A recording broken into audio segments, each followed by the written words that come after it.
لو عايزين تعرفوا الطقم دوت ايه حكايته وجالي منين ومين اللي جايبه وايه مميزاته وايه عيوبه وايه المفاجأة اللي في الفيديو، عايزين تعرفوا ايه هي، تابعوا الفيديو بتاعي للاخر عشان الفيديو كله مليان مفاجآت ومليان هدايا ليكم انتوا كمان.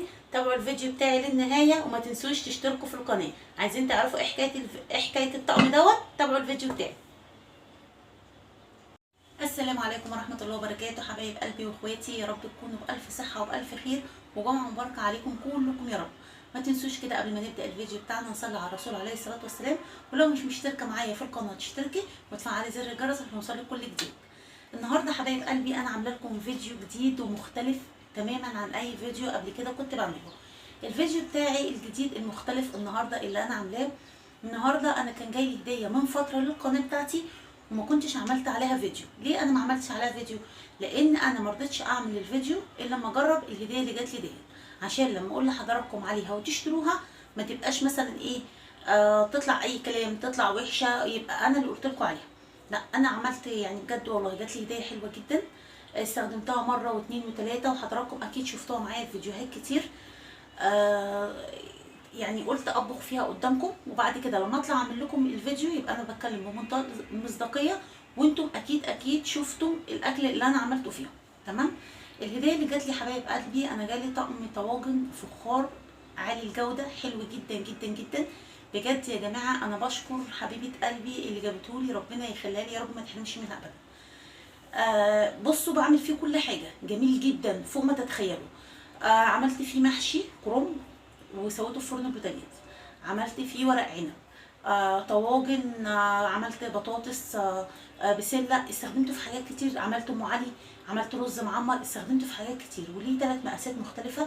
يعني كل واحد لو انت عندك عيله كبيره او عزومه عندك الكبير على قد اسرتك، عندك الوسط على قد مثلا 3 4 افراد، عندك الصغير خالص.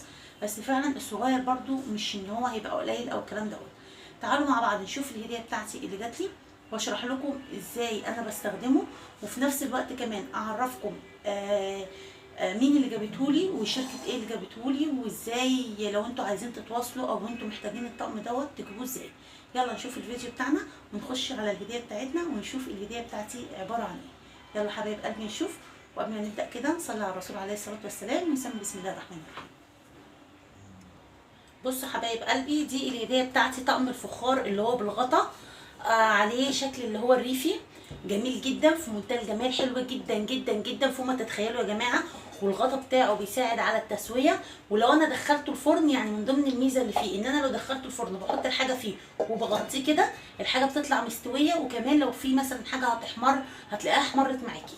بجد حلو جدا جدا يا جماعه، ما تترددوش انكم انتوا تجيبوه في منتهى الجمال. بصوا بقى في منه 3 مقاسات، اللي هي الحله الكبيره ديت شايفينها بسم الله ما شاء الله تبارك الرحمن، حلوه قوي قوي قوي الله اكبر يعني. بصوا يا جماعه عامله ازاي.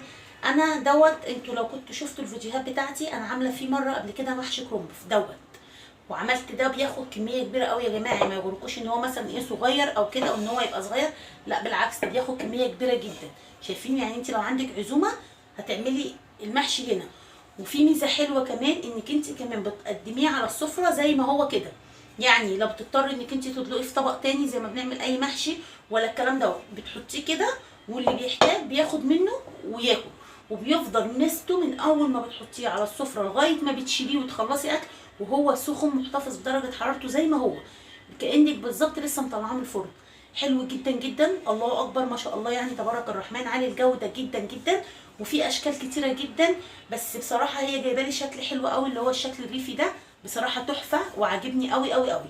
بحط الحاجه فيه يعني مثلا لو محشي انا عملت المحشي وسقيته بالشوربه عادي، يعني انا لفيت المحشي وحطيته هنا وسقيته بالشوربه بتاعتي عادي ورحت مغطيه كده اهوت، وعلى الفرن بدخله على الفرن على الشبكه كمان. تمام. واسيبه بقى ايه مع نفسه كده، بص الاقيه استوى كله واخد سوا واحد، لا ناحيه مستويه وناحيه نيه ولا في اي حاجه خالص. حلو جدا جدا. في حاجه كمان يا جماعه عايزه اقول لكم عليها، ان الطواجن الفخار دي مخصصه للفرن، يعني مفيش حد مثلا الله اكبر يعني بعيد عننا ان هو يجيبه ويحطه على عين البوتاجاز ويقول لي ده اتشرخ ده اتكسر ده معرفش ايه. ده ما بيتحطش على عين البوتاجاز يا جماعه، ده مخصص للفرن، لان عين البوتاجاز بتاعتنا لما بنحطها دوت ده حراري لما بنحطها هو او البايركس يا جماعه، يعني عشان تبقوا عارفين. اما بتحطوا حاجه زي دي على النار بتبقى هنا بس، تمام، وبقيه الجناب دي بتبقى ساقعه، فاهمين؟ فلما تبقى السخونيه هنا والجناب دي ساقعه، الله اكبر، بيروح طائق منك مشروخ مكسور، المهم بيبوظ. لكن هو مخصص للفرن، لان درجه حراره الفرن بتبقى كلها واحده، بتوزع درجه الحراره بتاعتها مره واحده. يعني تلاقي ده سخن هنا، تلاقي ده سخن، تلاقي ده سخن، تلاقي الغطا بتاعه سخن، كله بيسخن في وقت واحد، مش زي البوتاجاز. فالحاجات دي يا جماعه مخصصه للفران فقط، ما حدش يحطها على عين البوتاجاز من فوق. هتقولي لي ما هو طالع اطباق فخار بنعمل فيها بيض او بنعمل حاجه، تمام زي ما انتوا قلتوا، بتبقى الحجم بتاعها بيبقى صغير، وتبقى على قد عين البوتاجاز بالظبط، فكله بيسخن مع بعض. لكن الطواجن بيبقى جنابها عاليه، فلو حطيتي تبقى هنا السخونيه هنا وهنا بارد، فلا قدر الله انت اللي بتبوظي حاجتك بايدك وترجعي تقولي الحاجه مش حلوه. ده الحجم الكبير اللي فيها، تمام. نخش على الحجم اللي بعد كده اللي هو تاني واحد، وده المقاس الكبير وده المقاس الوسط. المقاس الوسط اللي احنا شايفينه ده يا جماعه بياخد كيلو خضار. شايفين ده اللي بقول لكم عليه، ده الوسط ده بياخد كيلو خضار بحاله. شايفين شكله جماله عامل ازاي؟ اي حاجه انت عايزه تعمليها، انا كنت عامله فيديو معاكم وعملت طاجن البطاطس، تعملي بطاطس، تعملي باميه، اي طاجن خضار انت عايزه تعمليه في الدنيا، او محاشي او كده، هنا ونغطي كده وبس على الفرن في منتهى الجمال. حاجه حلوه جدا جدا جدا، ما بياخدش مننا وقت، ما بيغلبكيش، ما تلاقيش بقى الدنيا حواليك ولا اي حاجه، هي دي كده. وسهل في غسيله يا جماعه، مش قادره اقول لكم، في منتهى الجمال، بيتغسل. بصوا مفيش، هي حته الاسبونش عليها شويه صابون وتعملي كده وخلاص، بيبقى نضيف زي الفل. وانتي بتغسلي مجرد ما بتصفي الميه منك كده، بتلاقي الجناب دي نشفت، وبتلاقيه هو نشف وبيبقى زي الفل، ما فيهوش اي حاجه خالص. بصراحه يا جماعه، بصراحه الشركه اللي هي جايباهولي، او المدام اللي هي صاحبه الشركه اللي جايباهولي، هي شركه الشهاب. انا هسيب لكم رقم التليفون بتاعها في صندوق الوصف، واي حد فيكم محتاج الطقم دوت يتصل بيها ويقول لها انا تبع مطبخ هدى اكلات مصريه، وهي تعمل لكم خصم حلو جدا عليه، تمام. دي بقى اللي هي اخر حاجه عندي، الصغنطوطه الجميله دي، انا بحبها جدا جدا، شيك قوي. بتعجبني في ان انا مثلا ايه، ممكن كمان يعني لو انا عامله ملوخيه مثلا وعايزه اقدمها بشكل جديد، احطها هنا كده واروح مقدماها، تبقى حلوه قوي قوي قوي قوي بجد. حلو. طاجن قوي لام علي، جميل جدا. ده يا جماعه بياخد نص كيلو خضار، الصوانطه دوت اللي انتوا شايفينه ده بياخد نص كيلو خضار. هي الكاميرا ظلماه، هم اكبر من كده بكثير طبعا، هم باينين عندكم في الكاميرا. ده بياخد نص كيلو خضار مرتاح، بيبقى حلو جدا. هتعملي فيه برده محشي مثلا كده، عايزه تعملي حبه صغننين، او عندك شويه خلطه باقيين وهتعمليهم كده، تلفيهم تحطيهم هنا، يبقوا حلوين جدا جدا بجد، عملي قوي قوي ما شاء الله تبارك الرحمن، حلو جدا.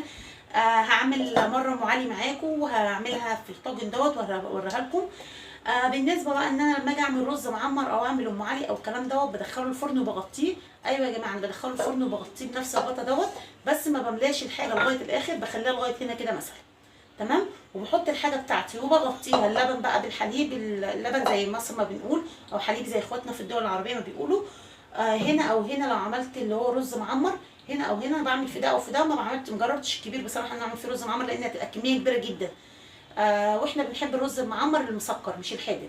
وعموما حتى لو حضرتك هتعملي حادق، وتحطي الرز بتاعك، او تحطي ام علي لو احنا هنعملها الرقاق بتاعنا، وعليها الحليب، وهنغطيها كده وهنسيبها في الفرن شويه لمده مثلا ساعه الا ربع. بعد كده هتشيلي الغطا لو انت عايزه تاخد بقى الوش اللي هو المحمر قوي دوت، واحنا قلنا مش هنعليها لغايه الاخر.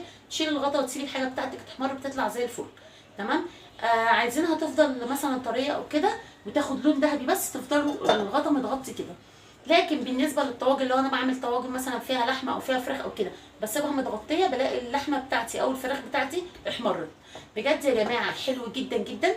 اتمنى يا رب ان الفيديو بتاعي دوت يكون عجبكم وتكونوا استفدتوا منه. بجد يا جماعه طواجن حلوه جدا، مش محتاجه ان انا احط لها زيت وادخلها الفرن ان هي تتعمل زي ما بيقولوا كده، بيدخلوها الفرن تتحمص عشان ما تتكسرش ولا حاجه. لا، هو واخد من جوه طبقه عازله اهي زي ما انتم شايفينها اهي، طبقه عازله من جوه اهوت، ومن بره بصوا في منتهى الجمال والشياكه.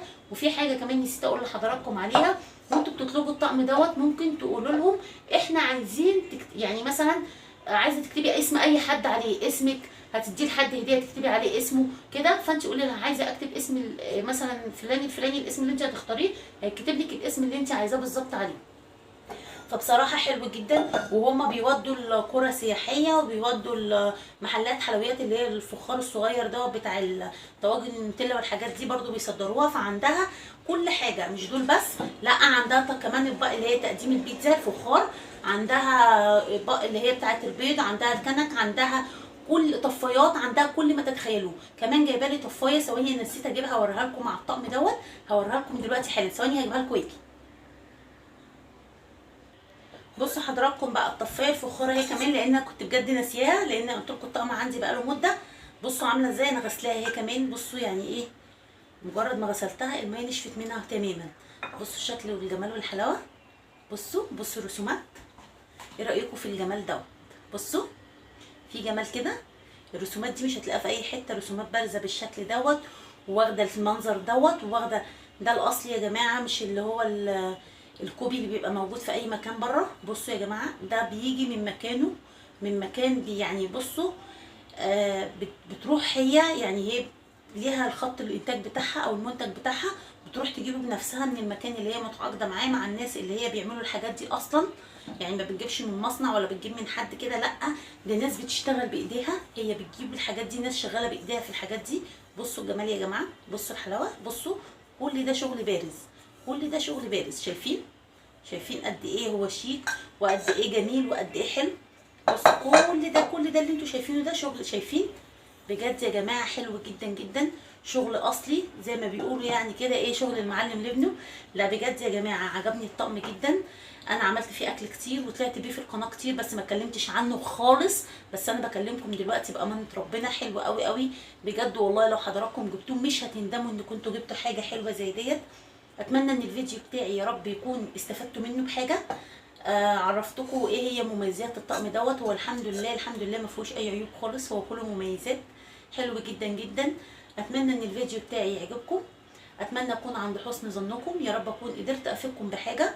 ودلوقتي انا هسيب لحضراتكم في صندوق الوصف رقم التليفون بتاع شركه الشهاب اللي جايبه لي الحاجات ديت. وما تنسوش تقولوا لهم ان انتوا تبع مطبخ خد اكلات مصريه، عشان يعملوا لكم خصم حلو جدا جدا جدا، بجد هتنبهروا بيه. اقول لكم اترككم في رعايه الله، والسلام عليكم ورحمه الله وبركاته.